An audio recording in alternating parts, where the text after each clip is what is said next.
This is Iloilo City in the Philippines. This is where my family is from, at least my mom's side. And I've been here so many times I lose count. I took my first trip here before my first birthday, and I kept coming back every couple years throughout childhood. It's a place I often took for granted, a place I never needed to put that much effort to go visit, knowing that it would happen again every few years like clockwork. But after some years, I realized it's actually been a while since my last visit. So much has changed in that time span, and I'm feeling pretty ready to see this place, a very familiar place, but with brand new eyes. See, a big part of my motivation for coming here is I've since become a dad, and I want this to be the first of many visits my kids have to the Philippines. It's gonna take a little more effort for them to develop that connection to the culture I took for granted.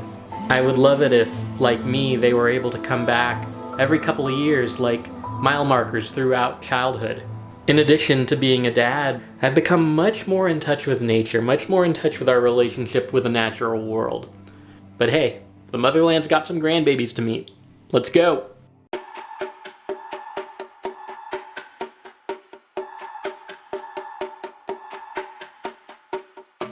The moment we got off the plane, a roar of drums let us know we were here at an interesting time of the year. Every year, Iloilo has a big festival to celebrate both Santo Niño, that's baby Jesus, and the indigenous culture. This year's was supposed to be especially big since the previous two had been canceled due to the pandemic. My first encounter with this festival were its many inconveniences, from every hotel room being booked, to the moment they shut down everybody's cell signal and Wi-Fi during a parade. I guess this was to prevent terrorism, but it also feels like it might have caused more danger by cutting off communication. Anyway, I didn't want to just experience the festival's inconveniences, I wanted its joy. I asked our friend Tintin if she would help get us closer, and she helped us navigate the jeepneys. As we made our way through the crowds, I noticed a taho vendor and had to stop for one of my favorite treats. This consists of silken tofu, tapioca pearls, and a brown sugary syrup drink. Oh, and it's warm.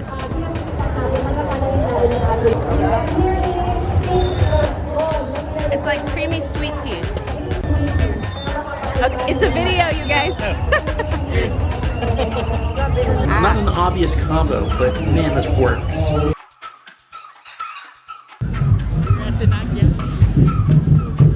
Biggest festival of the year. We found our spot, and man, these costumes and drum beats were fantastic.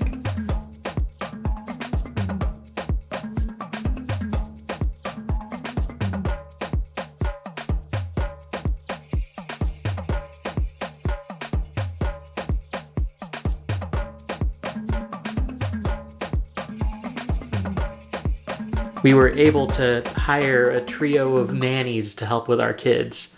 This allowed Deanna and I to go on more grown-up excursions, get in date nights, and just have our hands a little more free than they are back home. Made it to the Esplanade for a river walk. I know this part of town is nice, but I don't actually know exactly what's here, so let's find out.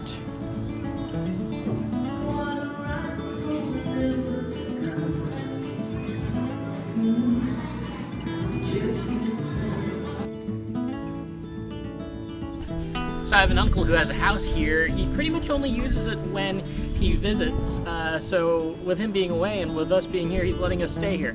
With 3 kids who need a ton of space, it's really ideal for us. One of the hardest parts of traveling with our kiddos sometimes is finding accommodations that work just right, but this is a good example of one that does. Here, let me show you.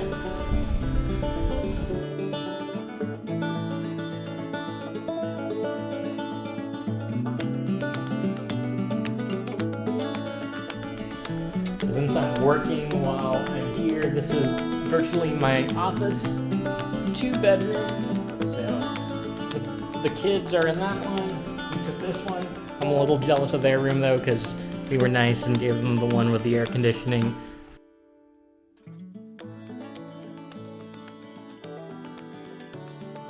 Up that way, we've got the rooftop terrace.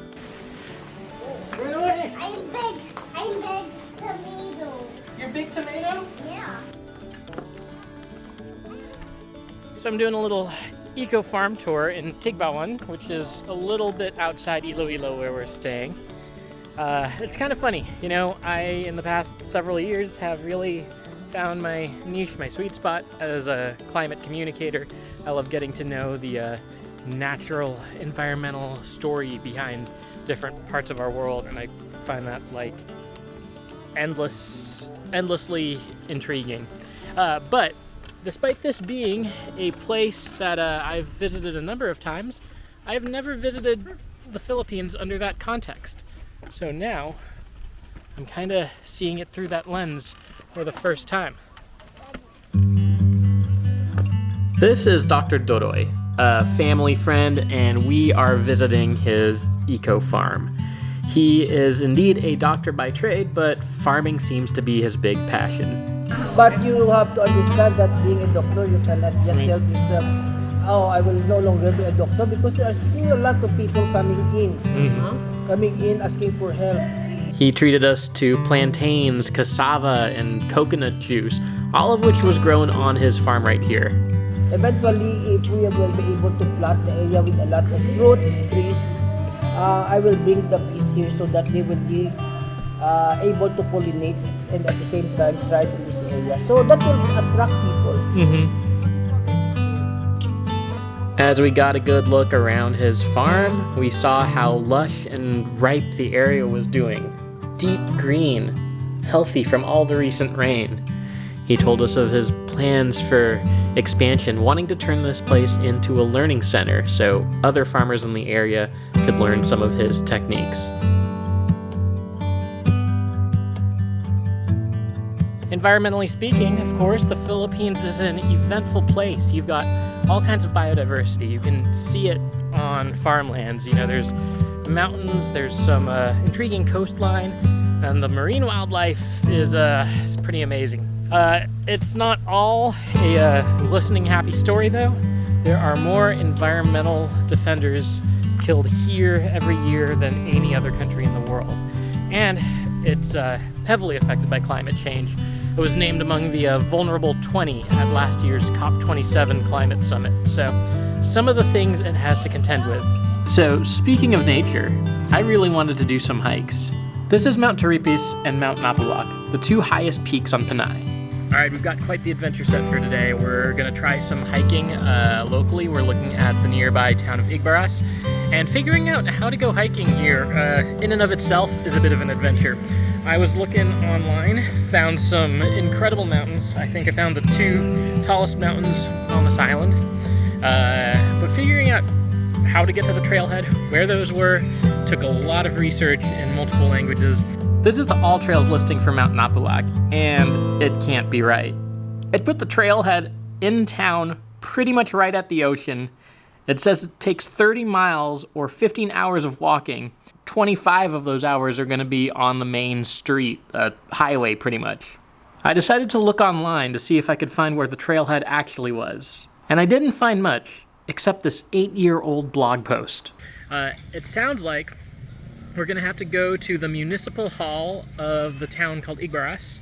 From there, we're going to have to register, pay a small fee. They're going to get us guides and some motorcycles that will take us to the trailhead. If we make it there, we have a chance to climb one of the tallest mountains on this island. This adventure was going to call for a little bit of help. I talked to Lemaire.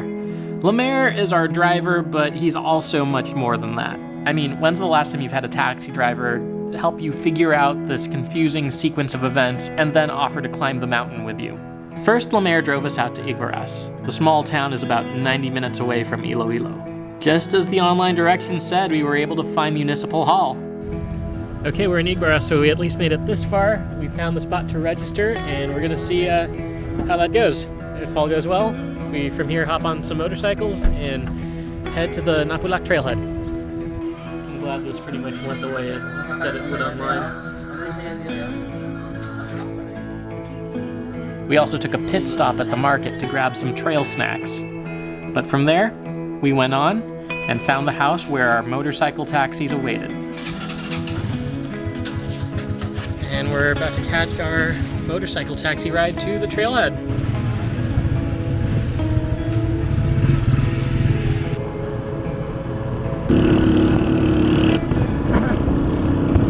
Mount Napulak is the second tallest mountain in Iloilo. The tallest is right behind it, Mount Horibis. There was even less information available about that online though, so Napulak it is. So if nothing else, we found some rafflesia on the signage, but let's see what's up. It's an extremely rare flower and only blooms certain times of the year. We're roughly in that time, but who knows. Summiting wasn't exactly on my mind. I was not equipped, and after having not hiked for over a year, I was pretty out of shape. It just seemed like it would take too long. Some people said it took about a full day. But once we got hiking, I started to think, why not? I know whatever footage I get of this is not going to do it justice, but you got to see that valley over there.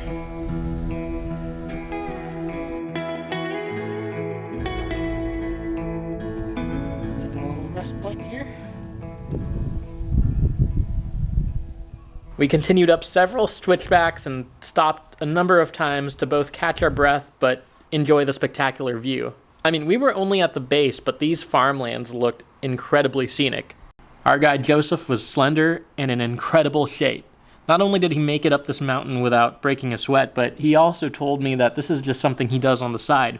Full-time, he's a student training to be an electrical technician. Made it to one of many viewpoints. Well, this wasn't the hardest hike I've ever done. I easily underestimated it. Probably because I didn't even realize such trails were around Iloilo. So we've split up our team a little bit. Deanna was not feeling totally well, and you know, you gotta listen to your body even when it's really tempting not to. So good decision on her part, but it's now just me and my guide who are gonna be seeing how far up Napulak we can make it. Deanna hung back with Lemaire. I'm sure they're finding some cool stuff where we left them over by the farms. After carrying on a little bit more, we found our first pit stop, Lambaong Falls.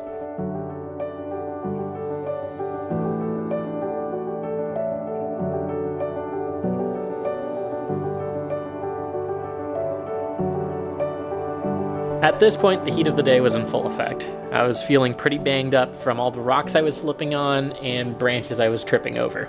I also had plenty of mosquito bites up and down my legs and arms, but I also felt determined and excited to be actually out here, to be doing this. And I'm learning that I can't trust anything around here to support my weight. I checked in with Joseph. I was feeling good. We were getting closer and closer to the summit. It actually felt like we were gonna make it. Well, so we're getting pretty close to the top. I was feeling pretty confident we would make it. And then we ran into a new obstacle that I wasn't anticipating. It's time for folks to be harvesting honey. So right now we can't pass because the bees are doing their thing and that could go wrong. Probably the most unusual reason I've had to call off a hike. Was it a little disappointing? Sure. But the farmers harvesting that honey needed it a lot more than I needed to complete this hike. Overall, it was still a great day. Something I love about this trip is we're here longer. We get to slow our pace way down. Over the past few months I've been going non-stop, and the Philippines, well, it just moves at a slower tempo, a more relaxed one. So I'm on this massive swing set under some trees at the lagoon, and this is it, man. Working title of my memoir is gonna be "The Bug Bites Will Be Worth It." I love not having to rush between the beaches and the landmarks all the time, but to really get a sense of everyday life.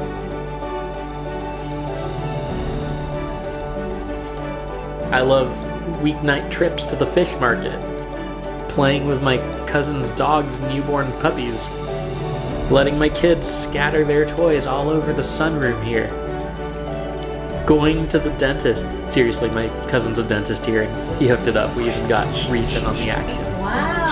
And let me just say, when you put it all together, this feels absolutely right. Maybe it's because I still have this ancestral way of life deep within me, but something about this feels so natural.